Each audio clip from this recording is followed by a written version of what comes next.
மழை காலத்துல ஜூஸ் குடுக்கலாமா? மழை காலத்துல நான் வெஜிடேரியன் ஃபுட் சாப்பிடலாமா? மழை காலத்துல இனிப்பு குடுக்கலாமா? அப்படின்னு மழை காலத்துல என்னென்ன உணவு சாப்பிடலாம் அப்படின்ற கேள்வி பட்டியலே பல வீடியோக்கள்ல அப்படியே மலை மாதிரி குவிஞ்சிருக்கு. நம்மளுடைய இந்த சீரியஸ்ல மழை காலத்துல எந்த மாதிரி உணவு குடுக்கலான்றதை இன்னைக்கு வீடியோல பேச போறோம். நான் உங்க டாக்டர் தனசேகர். இது எஸ்எஸ் சைல்ட் கேர் சேனல். மழை காலத்துல முக்கியமான உணவு முறைகளை நம்ம கவனிக்க வேண்டிய விஷயங்கள்ல நம்பர் 1, நிறைய பேருக்கு பாத்தீங்கன்னா மழை காலத்துல சாப்பிடக்கூடிய அசைவ உணவுகள், பொதுவா வெளியே சமைச்ச அசைவ உணவுகளை சாப்பிடுறதுனால நிறைய பேருக்கு பாத்தீங்கன்னா வயிற்றுப்போக்கு தான் முக்கியமான பிரச்சனையே மழை காலத்துல வருது.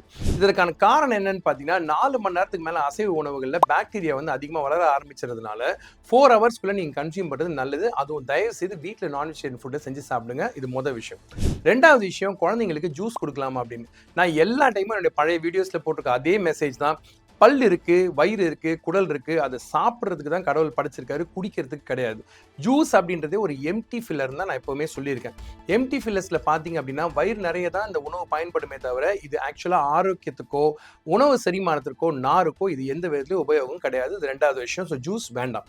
மூணாவது விஷயம் என்னன்னு கேட்டிங்கன்னா, குழந்தைங்களுக்கு எந்த மாதிரி ஃப்ரூட்ஸ் கொடுக்கலாம், எந்த மாதிரி வெஜிடபிள்ஸ் கொடுக்கலாம் அப்படின்னு பார்த்தீங்கன்னா, மழைக்காலத்தில் கொடுக்கக்கூடாத உணவு வகைகள் எதுவும் கிடையாது.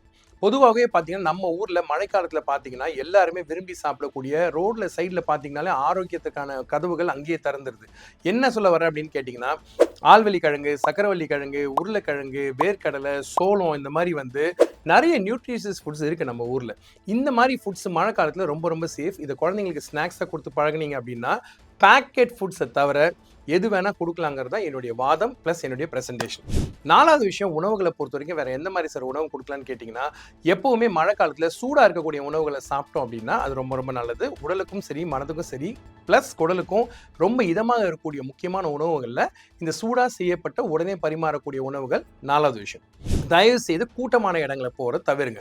ஏன் அப்படின்னு பார்த்தீங்கன்னா நம்ம ஊரில் பெரிய பிரச்சனை என்னென்னா, எல்லாருமே இந்த சமயத்தில் ட்ராவலிங்க்கு நான் இங்கே போகிறேன் அங்கே போகிறேன்னு சொல்லி பச்சை பிள்ளைங்களை கூட்டிகிட்டு போயிட்டு ட்ரெயினில் கூட்டிகிட்டு போயிட்டு நிறைய இன்ஃபெக்ஷன்ஸோடு தான் திருப்பி வர்றாங்க. இப்போ தான் இன்ஃப்ளூயன்ஸா அலையும் ஆர்எஸ்வி அலையும் கொஞ்சமாக ஓஞ்சிருக்கு. மறுபடியும் மக்களே தயவுசெய்து ஸ்டார்ட் பண்ணிடாதீங்க. குழந்தைங்களை வீட்டில் வச்சு பார்த்துக்கிட்டிங்கன்னா மழை காலத்தில் அதை விட சிறப்பு எதுவுமே கிடையாது. நம்ம சேனலை தொடர்ந்து பாருங்கள், கமெண்ட்ஸ் எழுதுங்க, சப்ஸ்கிரைப் பண்ண மறக்காதீங்க. எஸ்எஸ் சைல்ட் கேர் சேனல் மழைக்கான முக்கியமான உணவுகள் அண்ட் டிப்ஸ் உங்கள் முன்னாடி. தேங்க்யூ.